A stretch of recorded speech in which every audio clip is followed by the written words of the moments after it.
Well, as any of you know that you've watched the Meeting Underground episodes and stuff, and you followed our music, Blind Drifter Luke and Jail Song and the stuff that we've been doing, is that we pretty much have rooted ourselves in the community of East Nashville, and even though now my physical location is slightly away from there, we're still our art community, our fellowship community of musicians and artists is still East Nashville, and it's very dear to us. It's been part of, as you've seen in some of the stuff we talked about, it's been part of the rich community and family that we've had. Mm-hmm. Well, about 8 days ago, as you've already heard, Nashville got hit with a tornado, a pretty immense tornado, and East Nashville, it went right through East Nashville, right through 5 points, and a lot of our family, a lot of our friends, a lot of the people we know, it affected them, and it affected the community and the whole community of art there and what's going on. So we're going to talk a little bit about that and our impressions. What were you doing the night? When did you first realize that we got hit so hard? Oh, jeez. It was a surreal night and morning leading into the aftermath of it all. I barely even knew it was going to storm. I thought it was going to be a little rain. I didn't either. I didn't know. But I pretty vividly remember that night I woke up probably 3 or 4 times throughout the night.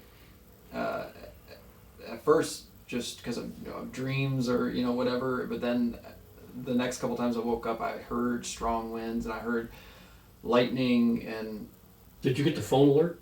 No, I didn't. I mean, if I did, I never saw it. We got it here. Or heard it. So, I never realized what was actually going on. But because I heard all that stuff outside my window, it affected my dreams. And I had all these dreams of intense weather and stuff. It was just subconsciously kind of fed into my consciousness. And then the next morning, I remember, I had talked to somebody, and I was just like, some intense storms we got last night. And I didn't really notice that much. And then looking at our phones and seeing these articles pop up of how intense it truly was and how devastated Nashville and everything out for the sides of Nashville and everything. For Sally and I, 1 o'clock. I mean, I had gone to bed pretty early that night, and then we didn't know there was any storms. We didn't know anything was going on at all. Didn't even know it was going to rain. Myself. Yeah. And then I was woken up by Sally and I were both woken up by our phone's emergency tornado warning. So we worked our way downstairs, and in this apartment we don't really know exactly where to go, but we went down into the living room and we waited, and it got pretty hairy. It was noisy and lightning popping everywhere. Yeah. And so we did that and everything. So then we went. It says it was till 1 o'clock. So that it was about 1 o'clock, 12:30, 1 o'clock in the morning, and then it kind of faded off. And we went, okay, well, we went back upstairs, and we went back to bed. And then in the morning, Jason, my oldest son, calls and says, "Are you guys okay?" And then that's when we found out that it was really bad, and that it went through the actual city of Nashville. It affected Germantown. It devastated parts around 5 Points. It was a straight line. Gallatin. There were more than one tornado that night. There was a number of them, but this one was like the granddaddy, and it went a 60 miles. It started over in Bordeaux, went through Germantown, crossed over the freeway, jumped into East Nashville, went through East Nashville to Donaldson, and then out to Mount Juliet, and then it went all the way over to Cookeville, which is quite a ways away. And Putnam County got hit. They had 18 people killed there. They got hit, and by then it got wider and wider, and I had no idea that even areas I didn't even hear anything about in the media or news.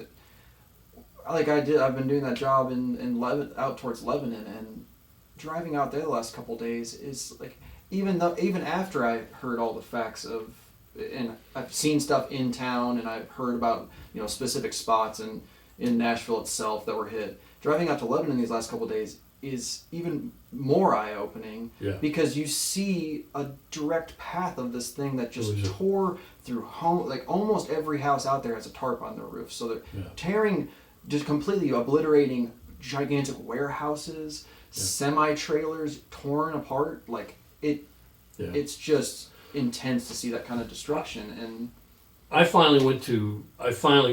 first, the roads were all blocked, everything, and but I finally went over there a few days later. It was just, a few days later, and I drove down our old neighborhood and I drove through down Gallatin, and as you come up to the turn, it is at 5 Points. They call it 5 Points because there's 5 roads that meet, and it's the art community. It's the art center. I mean, it's venues and bars and stores and craft shops, and it's not. It's just the epicenter of what that little community of East Nashville has been. So I drove and I'm turning around and I'm going, and I didn't see anything all the way till front of 5 Points. I didn't see anything. I'm going, there was no sense of damage at all. Yeah. And when I came to the curve, you could see over the top of the front buildings, you could see it. And it was buildings collapsed and all this stuff, but it was like a block and a half or so over. And so I turned and followed the road. The impression I had, it was so strange. This whole idea that it went in a straight line was so strange to me because I didn't think of those places and those roads as being a straight line. Yeah. But when I got to when I went over to the 5 Points area, it was, you could see it off in the distance, and I turned and I went back in towards the city of Nashville. And as you drove, the destruction came right towards you, and then down maybe, like 6 blocks down, it crossed the road, and you could see right where it did it. And it just did a swath of destruction. It formed its own line of amazing destruction. Yeah. Next thing, do you know? We had some friends, the Gills, Jeremy and Amy Gill, who are in the band Mute Group with our son Ryan. Well, Amy is, and Jeremy's in Flirty and Slim. He's in Flirty. He's in his band called couple Kitchen. Other bands. Yeah, he's also with Nahoda and those guys. And very good friends. But they're all really good friends of ours. They were right half a block off the path. It hit right. It went right next to them. They said that what happened was the only damage that happened is there was a thing on the front porch, a bench. Mm-hmm. It got picked up and thrown right through the fence of the neighbor, which is insane. And but their house was spared. Yeah, and that's the other thing. And their kids, they have children. And I want to go back to the other thing is, and when talking to Ryan, he got calls from everybody because he really is more integrated into the hub of all our friends and the artists there, and none of our friends got hurt. We have friends in every area, everywhere around there. Yeah. None of our friends were hurt. There was lots of people that were hurt, and people died. There was a lot of loss. But we were just so grateful that the people that were friends. The funny thing about it, you mentioned it. It's shocking. We're going to just be real candid here. Yeah. You said you couldn't sleep that night and all this stuff. For a couple of days, I just felt really like a sense of something, dread. And from where I am, I was praying for our friends. I really was. And I didn't know why. Yeah. Just praying that they're safe. Just have an intuition. But all of that was really it really did happen. Yeah. And so we're grateful for whatever. We're grateful for what wasn't lost, Yeah, and sorry for the loss that did take place. But absolutely. of all of the people that we knew and we communicated with, it was pretty good. Now, the good side of all of this, what's happened from this, you've probably seen reports of it, but what's happened from it is something that you could not even expect or describe.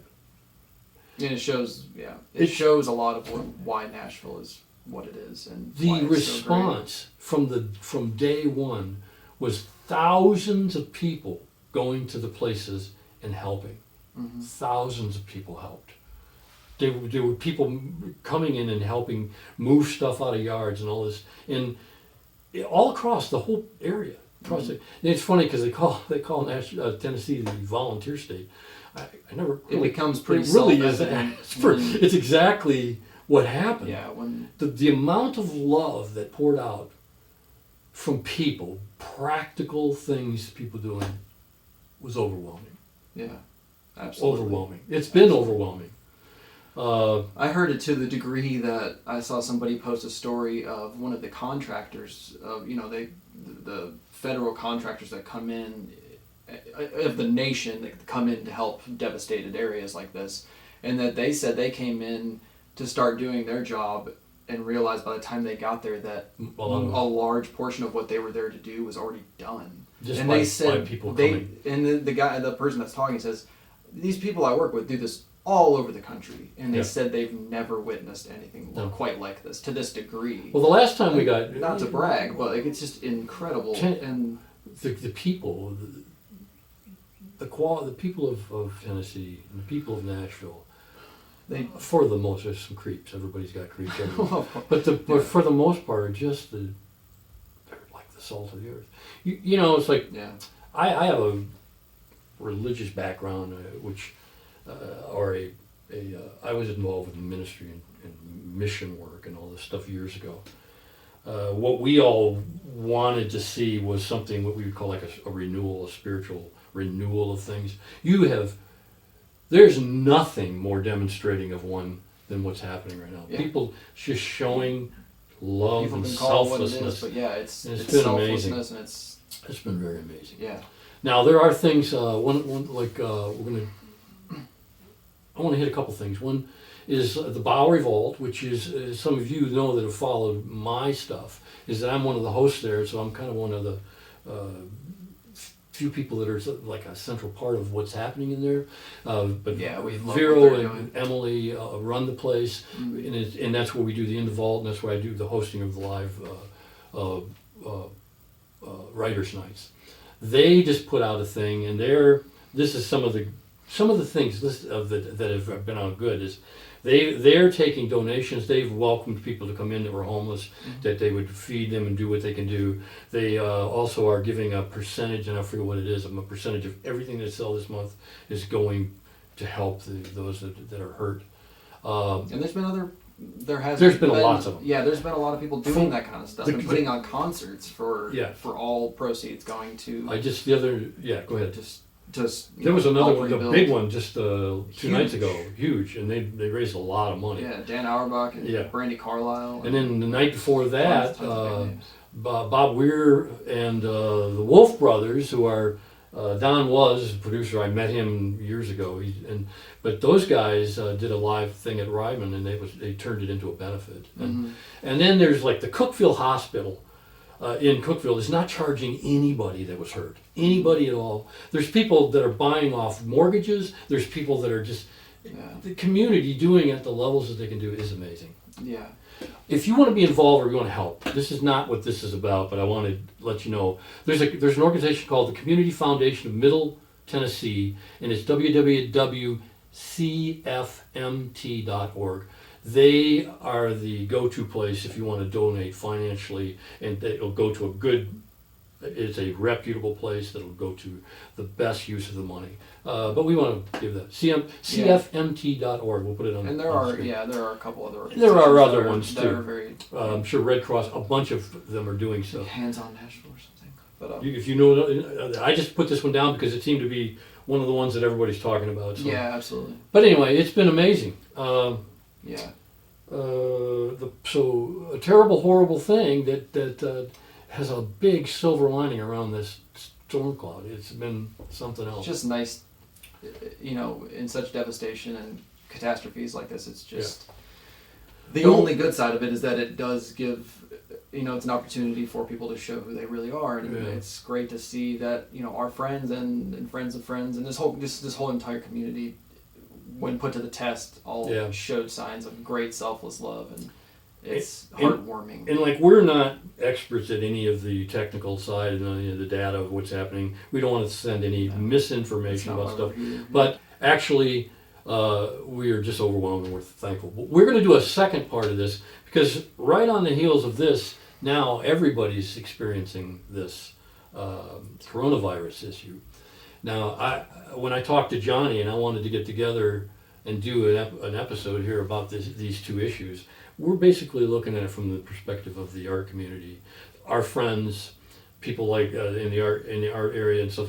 This and how it's influencing stuff. The funny thing, there's this funny thing that happens in my life sometimes, and I have, for reasons nothing to do with any of this, I have been stranded in my home for a number of more than a few weeks because of car issues. Because I had a truck that broke down and I put money into fixing it and that didn't work, and then I was going to sell it and found out that I had to get a new title for it, and then I had to pay money for that, and then I had to wait on it, so wait on the title for that. So I have been pretty much grounded. I'm pretty much quarantined, and it's so funny because it put me in a mindset of what's the trend of what's happening right now on this coronavirus, this COVID-19.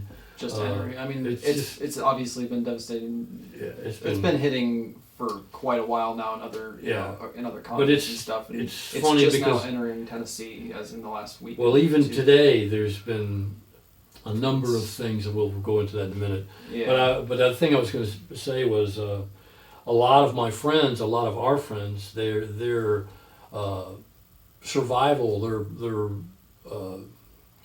their means of continuing as musicians and artists in this has directly to do with gathering people together and doing concerts and doing shows, and slowly these things are starting to tighten. For instance, the South by Southwest, There's Austin. Yes, They canceled. There's been several conventions. I mean, Coachella. They canceled Coachella. And I have a feeling that stuff's going to continue, especially going into the following months. And this is not going to affect just us. Obviously, this can affect everybody. But it already has been. Yeah. But like South by Southwest. By the time you guys see this is going to have already moved forward even a little bit more. But right now, this is all just what's breaking, and like Austin is going to take a financial hit, huge, because of the South by South. That's their one time a year that probably funds that city, and there's a lot of good people there. But this is going to go on everywhere, and a lot of our friends were, I have, some of the stuff we've been able to do is we do a lot of in-house. We do a lot of in-house live stuff. We do shows here now. I host a monthly live show thing that has involved with a lot of writers and stuff. But a lot of this is happening, and we do want to say that we need to be supportive of one another. But it's however this waves out. Some of the simple things you need to do is remember is that just washing your hands and keeping a distance and being aware of who you're communicating with and all that stuff is a big deal. But anyway, we're thinking about our friends, and there's a lot of people having to do with their work and their jobs and a lot of reasons. It's just starting here too. Today. But if we've learned anything from the tornado, bad things come through. Good things happen. Eventually, they do pass. So there's been a lot of intensity lately, and it's gonna continue. But what we want to bring attention to. We can do is however you look at these things, we can be helpful. We can reach out. We can be comforting. Watch out for people that are elderly. They're the ones, and we can do things to help one another. You can also do things like what I said is like you can be praying for one another. We can be however you do support. However you look at that. However, we can be supportive of one another, and we will get through it. We're going to get through this thing, and it's probably it's probably overhyped, the severity of it, but it's true and it's real, and we're going to be dealing with it. So anyway, and it'll affect everybody in different ways. But I have a feeling some of our friends may start following our suit and maybe doing some live footage from home. They're going to come in. We'll let them know how do you do live shows in home. Yeah, we need to start doing concerts online so everybody can be in their homes. Yeah, and we watch can do a lot for a period anyway. Yeah. So we thank you for listening. We didn't, we hope it's a little light in this stuff. But we just wanted to talk about it and get it off our chest. We're just reporting from our little corner of the world and what's going on, and we're going to get through this thing. Thank you for joining us. We're now on Facebook at Stage Crew Records. It's the Meeting Underground. We're trying to do these Meeting Undergrounds just a little different than the first season or two was. A little more informative, a little more low-key, a little more conversational. And so we thank you for tuning in. Support us, like us. If you want to do something to help our side of things.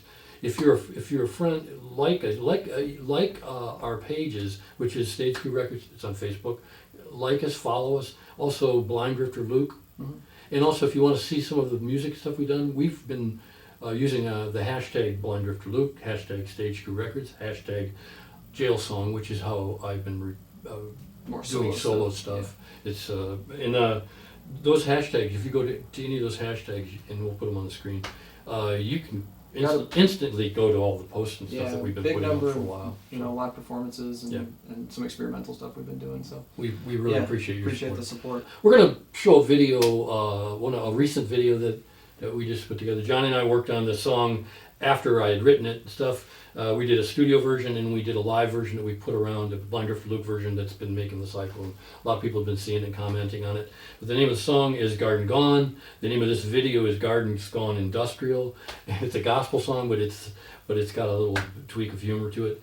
And we're going to show that for the end of the show. So stay tuned for that. And after, anyway, glad you could join us. Thanks for joining us. Thanks. And thanks for your support.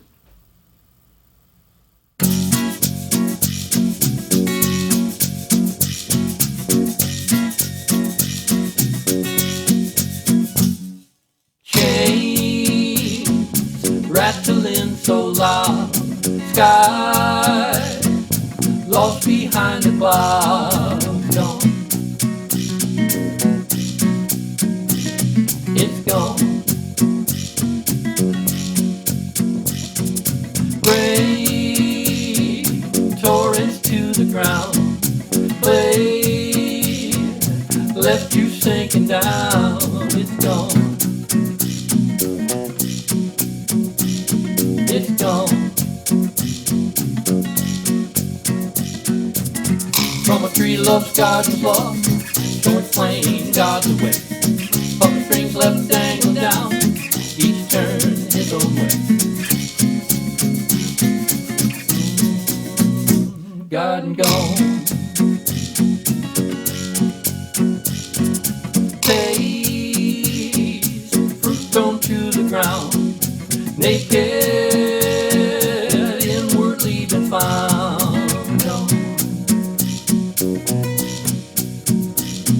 It's gone.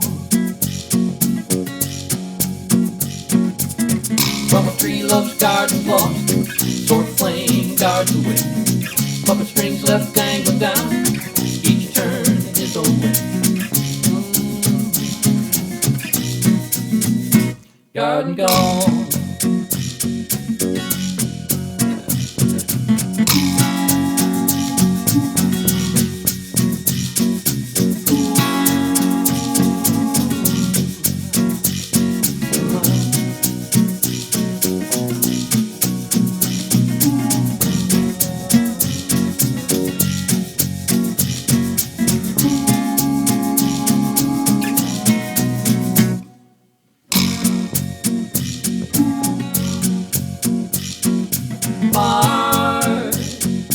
Image lost to sin, time measures skills within.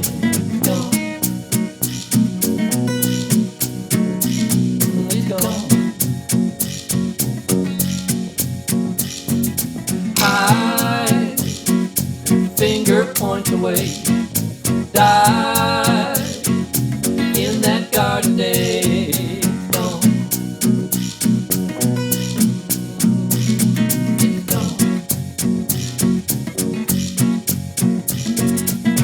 From a tree love's garden lost, sword flame guards away.